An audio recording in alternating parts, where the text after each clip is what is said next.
Okay, so are you ready to dive into this thing? This article about Kamala Harris and young male voters. Mm. It's a lot. This isn't just some dry political analysis. This gets into like some really touchy It subject. really does. It's like we're talking about the future of politics here. Exactly. And this article really just comes out swinging.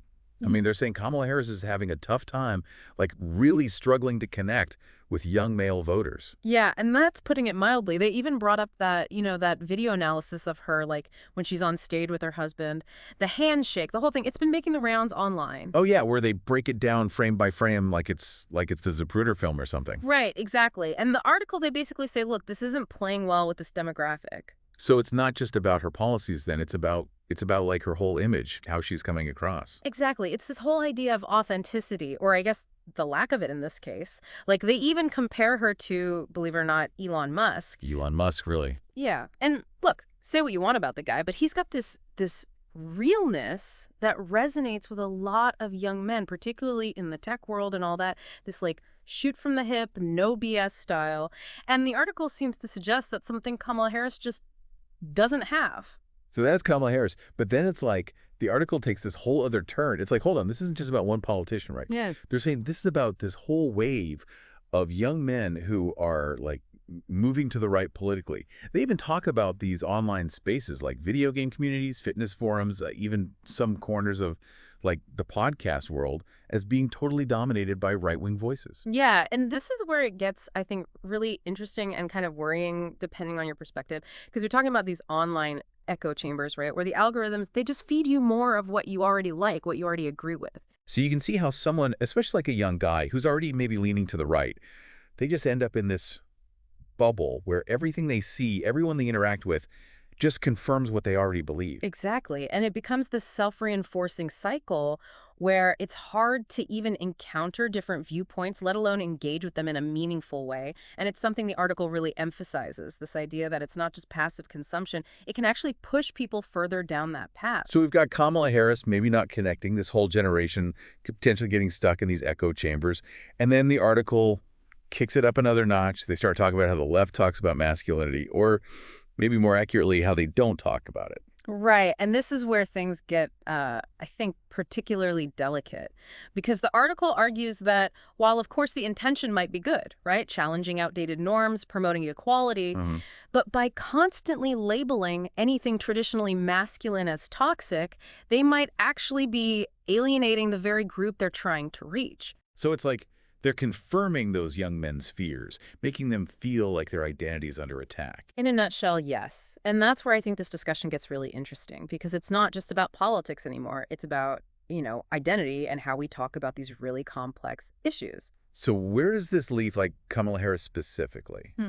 If the left is having trouble, connecting with young men on this issue of masculinity, what does that mean for her chances of actually getting them to vote for her? Yeah, well, the article doesn't exactly inspire a lot of confidence on that front, I have to say. They bring up her polling numbers and, well, let's just say they're not pretty. They actually compared her to Obama, right? Yeah. Like how she stacks up against him with young male voters. They did, and it's a pretty stark contrast. Like among black men under 45, which is a hugely important demographic for any Democrat who wants to win, right? Hmm. Her lead is less than half of what Obama had at the same point back in 2012. Wow. That's a huge difference. So are they saying that's just because of her policies, or is it something else? It seems to go deeper than just her stance on the issues, yeah.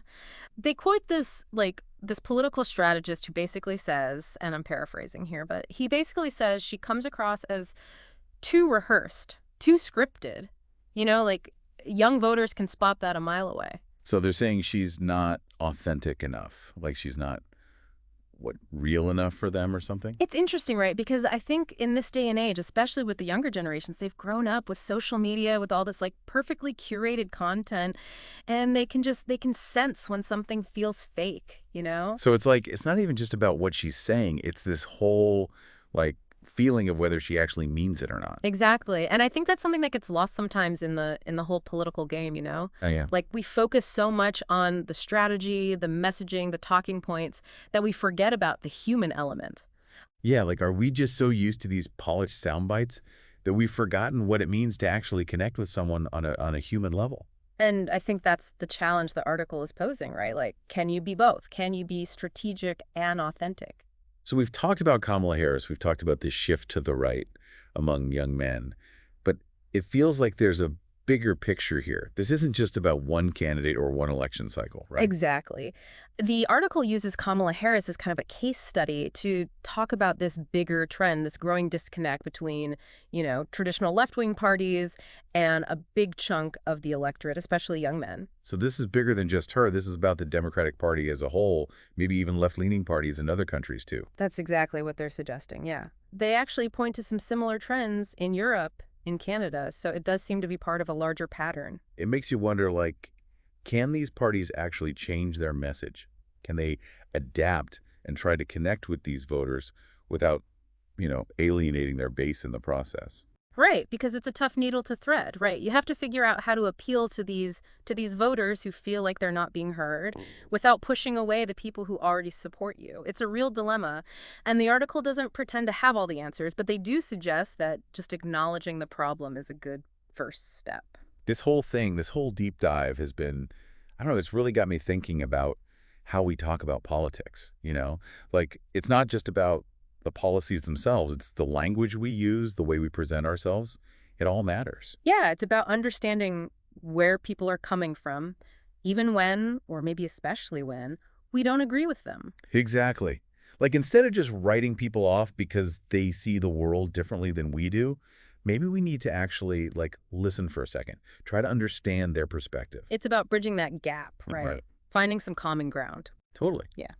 And that's not easy, especially these days, right? I mean, it's so easy to get stuck in your own little bubble, online, in your personal life, everywhere really, surrounded by people who already agree with you. Oh, absolutely. And the algorithms don't help, let's be honest. Oh man, don't even get me started on the algorithms. They're like the puppet masters of the 21st century. Right. Like they figure out what you like, what you're interested in, and they just keep feeding you more and more of it, whether it's accurate or not, whether it's good for you or not.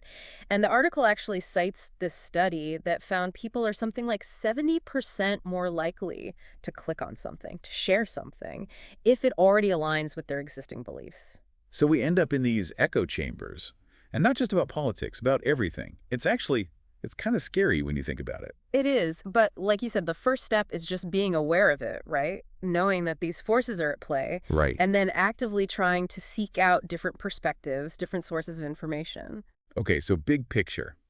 After all this, after this deep dive, what's the takeaway? What do we do with this information? I think it comes down to like approaching these conversations not with judgment, but with curiosity. Like instead of assuming the worst about someone because they hold different views, trying to understand where they're coming from. Which is easier said than done, right? Yeah.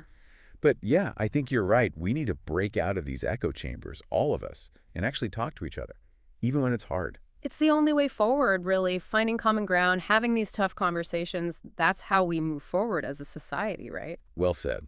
So, to wrap things up, we've covered a lot today. Kamala Harris, her public image, this rightward shift, echo chambers, authenticity, the whole 9 yards. It's a lot to unpack, that's for sure. It really is. So here's something for everyone to think about, as we all go about our day. How do we take this information, this knowledge, and actually use it? Not just in the voting booth, but in our daily lives. How do we become more informed, more engaged citizens? That's something I want all of us to think about. All right, everyone, that's it for this deep dive. Thanks for listening.